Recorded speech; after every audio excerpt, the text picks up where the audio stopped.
Alors, le topo-to de la semaine, nos conditions d'emprunt. Si on en croit les courtiers en crédit immobilier, les derniers chiffres sont plutôt pas mauvais, Oui. messieurs. Oui, c'est une légère tendance baissière, alors pas beaucoup, 10, 20 points de base, mais ce qu'on appelle le printemps de l'immobilier, c'est-à-dire qu'on est sur le vraiment premier temps fort.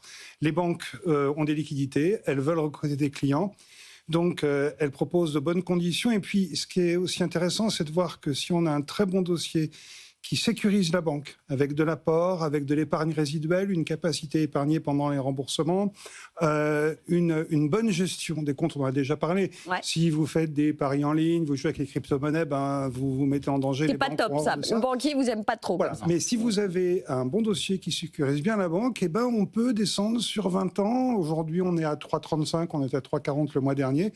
On peut descendre à 3,20, 3,10 et les meilleurs dossiers sont tout juste au-dessus de 3%.